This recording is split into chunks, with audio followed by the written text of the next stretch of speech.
వాసుదేవాయ వాసుదేవాయ వాసుదేవాయ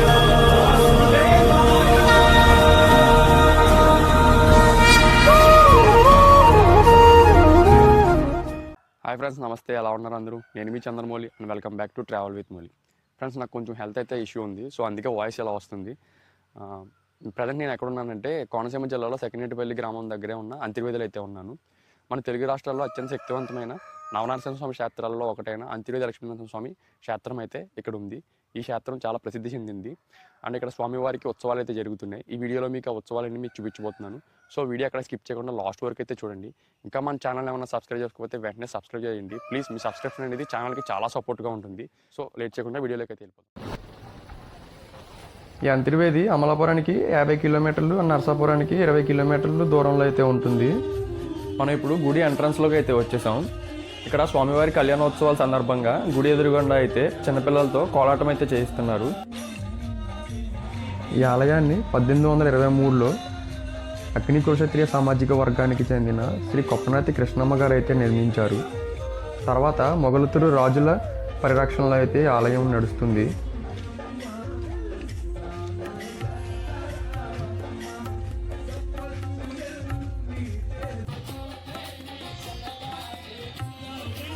మనం చూస్తున్నది ఆలయం యొక్క పడమర గోపురం అండి.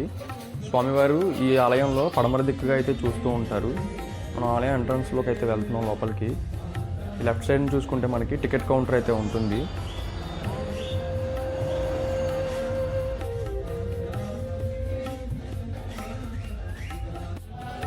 రైట్ సైడ్న మనకి ప్రసాదం కౌంటర్ అయితే ఉంటుంది.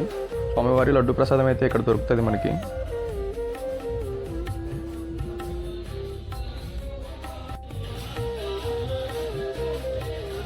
ఆలయం ఎదురుగా ధ్వజస్తంభం అయితే చూడొచ్చు.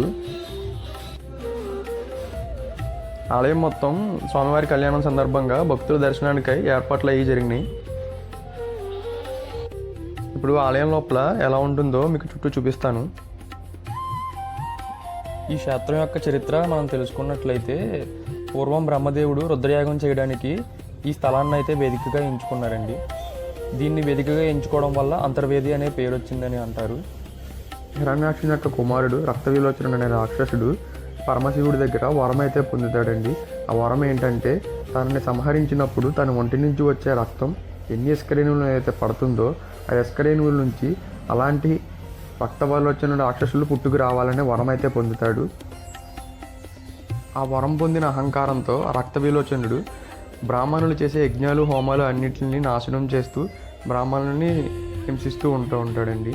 సో ఇది చూసిన వశిష్ఠ మహర్షి నరసింహస్వామిని వేడుకోగా నరసింహస్వామి తన గరుడ వాహనంతో ఇక్కడికి వచ్చి రక్త విలోచనని సంహరిస్తారండి.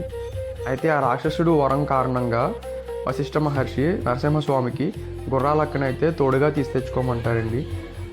రాక్షస సంహారం జరుగుతున్నప్పుడు గుర్రాలక్క తన నాలుగు చాచి రక్తాన్ని మొత్తం కింద పడకుండా పీల్చేస్తుంది. తర్వాత రక్తం మొత్తం బయటకు విసర్జించినప్పుడు అక్కడ ఎర్ర కాలువలాగా రక్తంలా ఒక కాలువ అయితే ఏర్పడిందంటండి. ఇప్పుడు మనం చూస్తుంది వశిష్ఠ మహర్షి ఇది దేవాలయం అండి. ఇది చాలా బాగుంది చూడడానికి. లోపల కెమెరా అయితే అలో చేయలేదు, నేను బయట మొత్తం చూపిస్తాను మీకు. చాలా బాగుంది, చుట్టూ కొలంలా ఉండి మధ్యలో ఒక 2 అంతస్తుల గుడి అయితే ఉంది. ఆ గుడి 2 అంతస్తులా అయితే నిర్మించారు.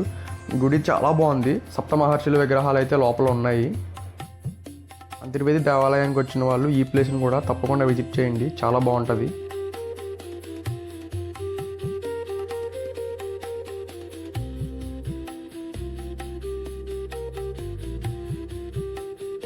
మనకి ఇక్కడే అంతర్వేది దగ్గరలోనే సముద్రము గోదావరి కలిసే అన్నచెల్లెలు గొట్ట అనే ప్రదేశం ఒకటి ఉంది, అది కూడా మీకు చూపిస్తాను. మనం అన్నచెల్లెలు గొట్టకి వెళ్ళే దారిలో లైట్ హౌస్ అయితే కనిపిస్తుంది.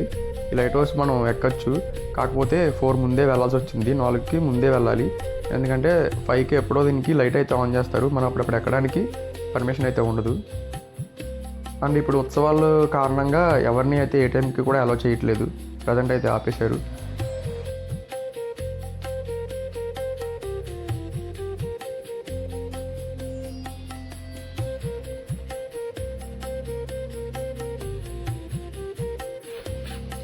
ఇక్కడ డేంజర్ బోర్డు అయితే పెట్టారండి. ఎందుకంటే ఈ అన్న చెల్లెళ్ళు గట్టు అనేది కొంచెం బాగా వాటర్ ఫ్లో అనేది చాలా ఫోర్స్గా అయితే వెళ్తూ ఉంటుంది, సముద్రంలో కలిసిపోతుంది గోదావరి వెళ్ళి. మనకి పైకి ఏంటంటే నార్మల్గానే కనిపిస్తుంది, కానీ లోపల నుంచి అయితే వాటర్ చాలా ఫోర్స్గా అంటే చాలా ఫోర్స్గా వెళ్తుంది. కింద ఒకేసారి డెప్త్ అయితే వచ్చేస్తుంది, మనకి పైకి నార్మల్గానే కనిపిస్తుంది. సో చాలామంది తెలియక నార్మల్గా అందులో స్నానం కోసం అని చెప్పి దిగిపోతున్నారు, కానీ అది పైకి కనిపించినట్లయితే ఉండదు.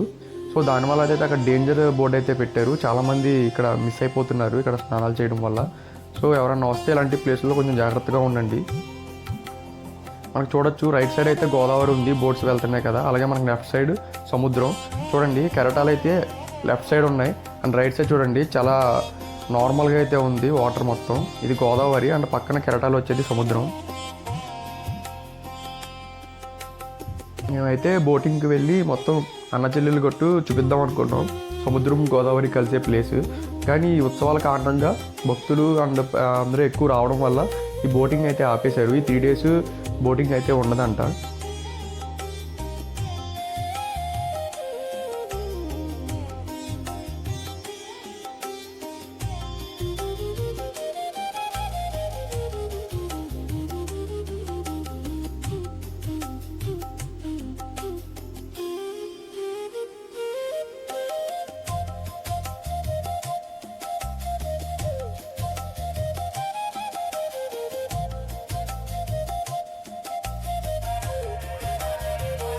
స్వామివారి కళ్యాణం అయితే స్టార్ట్ అయిందండి. సో కళ్యాణం చూద్దామని చెప్పేసి మేము వచ్చాము లోపలికి. చూడొచ్చు మొత్తం లైటింగ్ చాలా బాగుంది. గుడి మొత్తం అయితే లైటింగ్తో డెకరేట్ చేశారు.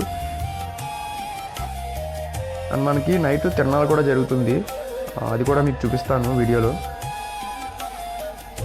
గుడి చుట్టూ లైటింగ్ అయితే చాలా బాగుంది, చూడడానికి చాలా అందంగా అయితే కనిపిస్తుంది.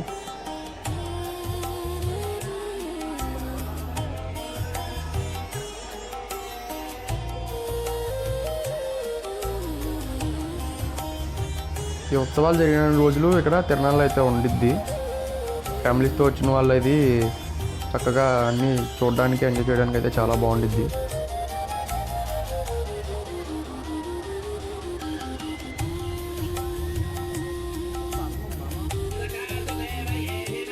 చూడండి ఇక్కడ భక్తులు ఎంతమంది ఉన్నారో కళ్యాణం చూడడం కోసం.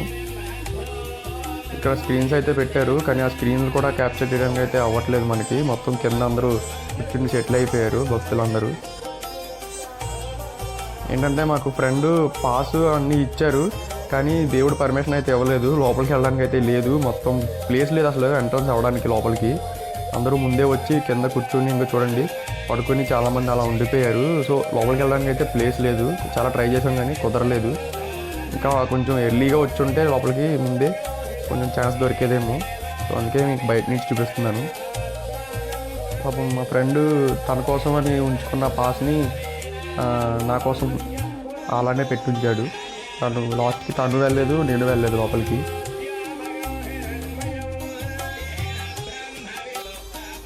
ఇక్కడ చూడండి కళ్యాణం దగ్గర అయోధ్య రామ మందిరం లైటింగ్ అయితే పెట్టారు, చెట్టు చాలా బాగుంది. రాముడు చూడండి ఒకసారి ఇక్కడ.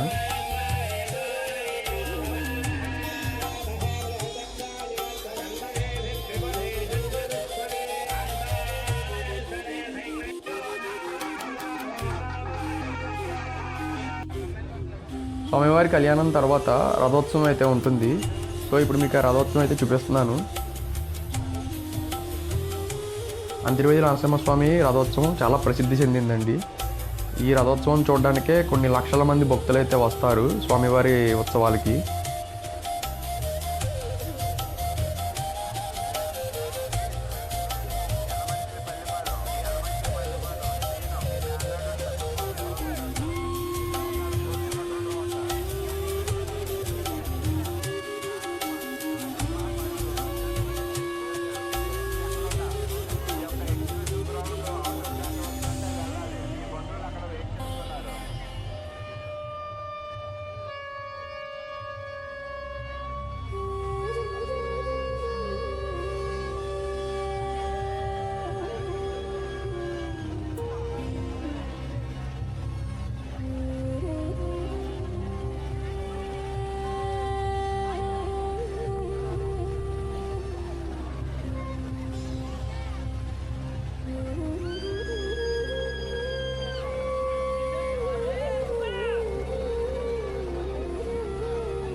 ఎదురుగా కనిపిస్తుంది కదండి, అదే స్వామివారి రథం. ఇంకా రథాన్ని అయితే లాగడం స్టార్ట్ చేయలేదు. ఒకవేళ స్టార్ట్ అయితే మన ఇలా నుంచుని తీయడానికి కూడా ఉండదు, ఎందుకంటే చాలా అంటే చాలా రష్గా ఉంటుంది. అండ్ మనం ఎదురుగా అయితే ఉండలేము, పక్క నుంచే చూడాలనుకుంటే. రథాన్ని లాగాలన్నా చాలా అదృష్టం ఉండాలి, చాలా పుణ్యం చేసుకోవాలి. స్వామివారు కళ్యాణం చేసుకున్న తర్వాత రథం మీద ఉత్సవంగా అయితే వెళ్ళి గుర్రాలక్కకి సారిని అయితే ఇస్తారండి.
మనం చూస్తున్నాం కదా, మన ఎదురుగా ఉన్నదే గుర్రాలక్క దేవాలయం.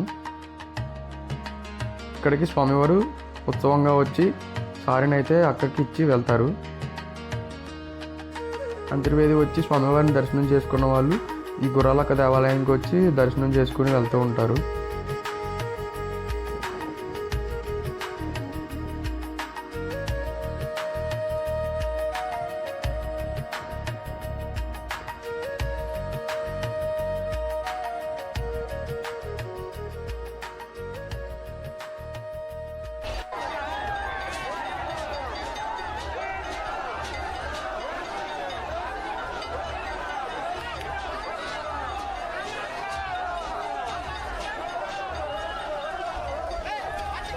సో ఇదండి ఇవాళ వీడియో అయితే. ఈ వీడియో మీకు నచ్చినట్లయితే లైక్ చేయండి, మీ ఫ్రెండ్స్ అండ్ ఫ్యామిలీ మెంబర్స్కి షేర్ చేయండి.